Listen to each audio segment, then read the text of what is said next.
Example number 23. विधान P of n 41 raised to n minus 14 raised to n એ 27 નો ગુણિત છે. n is equal to 1 માટે 41 raised to 1 એટલે 41 minus 14 raised to 1 એટલે 14 is equal to 27 એ 27 નો ગુણિત છે. 27 નો ગુણિત અથવા 27 વડે 27 ને 27 વડે વિભાજ્ય કહેવાય. therefore p of 1 સત્ય છે. ધારો કે p of k સત્ય છે. k belongs to n. p of k 41 raised to k minus 14 raised to k A 27 no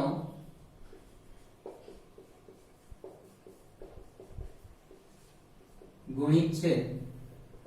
therefore 41 raised to k minus 14 raised to k upon 27 is equal to m ધારો અને એ m belongs to n છે. 27 ના multiply કરી નાખીએ.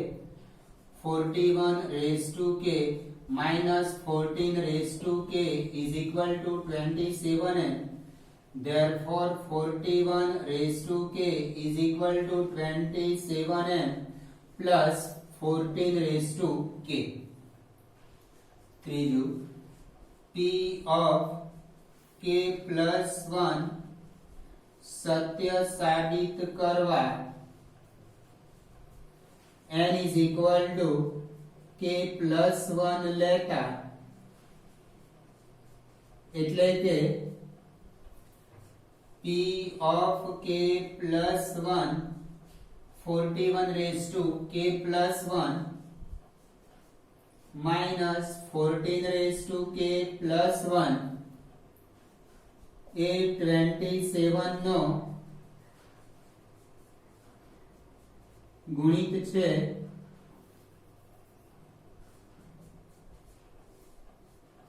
તેમ સાબિત કરવું પડે.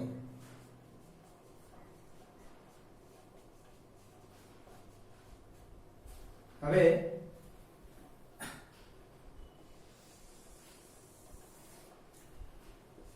41 raised to k plus 1 minus 14 raised to k plus 1 is equal to 41 raised to k into 41 minus 14 raised to k into 14 ઘાતમાં સરવાળો છે તો ગુણાકારની રીતે આધાર સરખા રાખીને આમ છૂટા પાડી શકાય.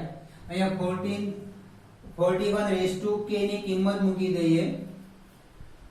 41 into 27m minus 27m plus 14 raised to k minus 14 raised to k into 14 तो p of k સત્ય છે. આની અંદર 41 raised to k ની કિંમત મૂકી દીધી. 41 raised to k એટલે 27m plus 14 raised to k. 41 અંદર મલ્ટીપ્લાય કરી નાખીએ. 41 into 27m ગુણાકાર ના કરશો, આવું આવું જ રાખજો. 41 into 14 raised to k minus 14 raised to k into 14 41 into 27 into m plus આમાંથી 14 raised to k common तो 41 minus 14 is equal to 41 into 27m plus 14 raised to k into 27 આની બાદબાકી. અથવા તમે આને આવું સમજી લો. 14 raised to k ને x સમજી લો. 41x minus 14x is equal to 27x. Direct આ સ્ટેપ નહીં લખો, ડાયરેક્ટ આ લખો તો લખી શકાશે. મેં એટલા માટે આ 41 અને 27 ને ના ગુણ્યા કે આપણે 27 નો ગુણિત બતાવવો છે એટલે 27 નો ગુણિત સાબિત કરવા માટે 27 કોમન કાઢવા માટે મેં ગુણ્યા નથી એટલે 27 into 41m plus 14 raised to k જે 27 નો ગુણિત છે.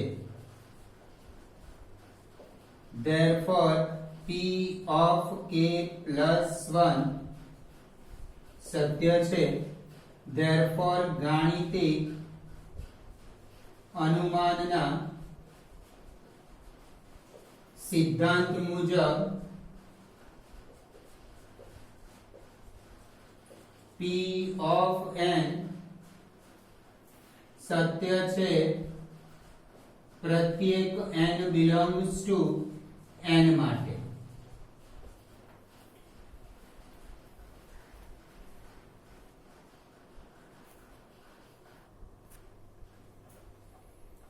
Example number 24, last example, exercise no last example. વિધાન p of n 2n plus 7 less than n plus 3 whole square. n is equal to 1 માટે LHS 2 into 1 2 2 plus 7 9 RHS 1 plus 3 4 square is equal to 16. Therefore 9 less than 16 અસમતાનું ચિહ્ન less than નું n is equal to 1 મૂકવાથી less than નું less than જ રહે છે. Therefore p of 1 સત્ય છે. ધારો કે p of k સત્ય છે k belongs to n. p of k 2k plus 7 less than k plus 3 whole square. ત્રીજું step p of k plus 1 સત્ય સાબિત કરવા n is equal to k plus 1 લેતા એટલે કે 2 into k plus 1 plus 7 less than k plus 1 plus 3 whole square. આનું સાદુરૂપ આપીએ 2k plus 2 plus 7 એટલે 2k plus 2 plus 7 એટલે 9 less than k plus 4 whole square સાબિત કરવું પડે. હવે આ પાર્ટ લઈએ છે 2k plus 9 અને less than k plus 4 whole square સાબિત કરીશું. 2k plus 9 is equal to written as 2k plus 7 plus 2.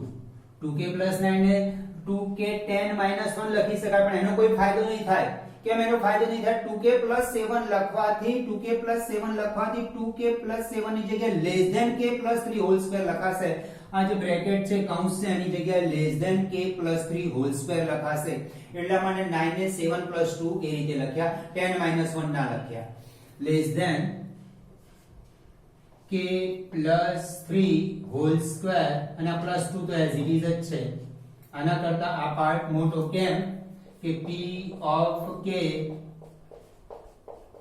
સત્ય છે એના પરથી આવે કે 2k plus 7 ની મેં કિંમત મૂકી દીધી less than k plus 3 whole square. હવે આનું સાદુરૂપ આપીએ એટલે ઇક્વલ જ લખું છું k square plus 6k plus 9 plus 2 is equal to k square plus 6k plus 11.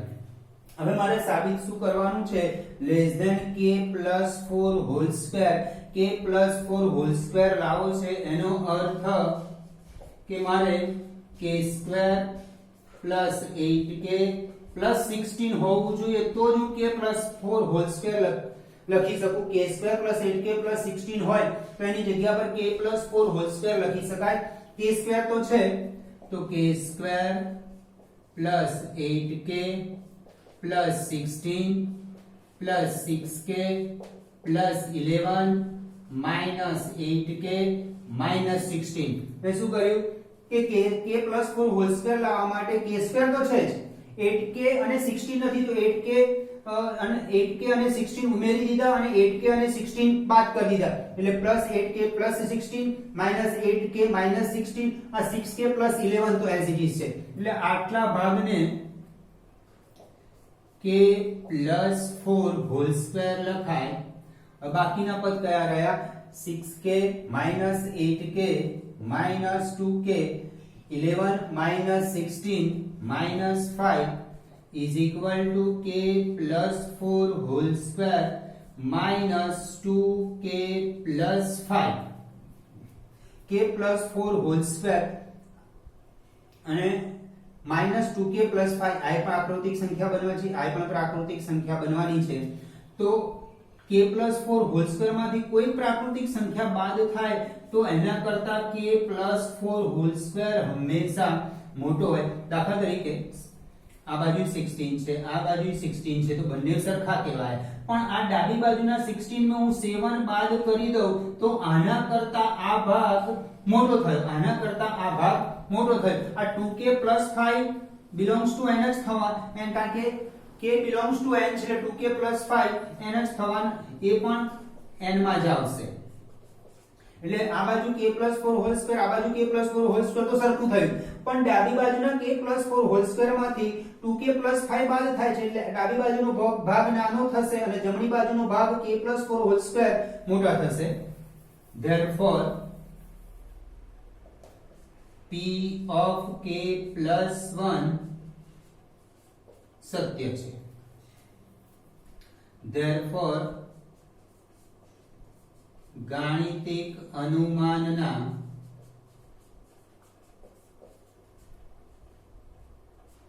સિદ્ધાંત મુજબ p of n સત્ય છે પ્રત્યેક n belongs to n માટે. આ 2k plus 9 એ p of k plus 1 નો LHS વાળો પાર્ટ લીધો. 2k plus 9 ને લખ્યા 2k plus 7 plus 2. એને 2k plus 7 લખવાનું કારણ શું કે એની અંદર p of k સત્યનો ઉપયોગ કરવાનો છે. p of k આપ્યા છે આપણે 2k plus 7 less than k plus 3 whole square. 2k plus 7 ની જગ્યાએ મેં લખ્યા k less than k plus 3 whole square ના plus 2 તો as it is લખ્યા. પછી સાદુરૂપ આપ્યું. આપણે સાબિત કરવું છે k plus 4 whole square. એનો અર્થ આપણે સાબિત કરવામાં k square plus 8k plus 16 હોવું જોઈએ. k square તો છે 8k અને 16 નથી તો 8k plus 16 ઉમેરી દીધા અને 8k અને 16 બાદ કરી દીધા એટલે આટલો part લખાયો k plus whole square અને બાકીનો પાર્ટ 2k minus 5. એમાંથી માઈનસ કોમન 2k plus 5. હવે k plus 4 whole square minus 2k plus 5 કરતા k plus 4 whole square always less than જ થવાનો છે. જો આ બાજુ ને આ બાજુ સરખી સંખ્યા હોય તો ઇક્વલ થાય, પણ એ સરખી સંખ્યામાંથી ડાબી બાજુ જો કોઈ પ્રાકૃતિક સંખ્યા બાદ કરવામાં આવે, હમણાં જે ઉદાહરણ લીધું દાખલા તરીકે 25 ને આ 25 ઇક્વલ થયા, પણ આ બાજુ કોઈ પ્રાકૃતિક સંખ્યા દાખલા તરીકે 4 બાદ કરી દઉં છું તો આ ભાગ મોટો થશે. તો એવી જ રીતે અહીંયા આગળ કોઈ 2k plus 5 પ્રાકૃતિક સંખ્યા છે, બંને બાજુ k plus 4 whole square k plus 4 સમાન થાય, પણ આ ડાબી બાજુ k plus 4 whole square બાદ કરી દઈએ તો less than k plus 4 whole square થાય. આ બાજુનો ભાગ ઓલવેઝ નાનો થશે k plus 4 whole square કરતા.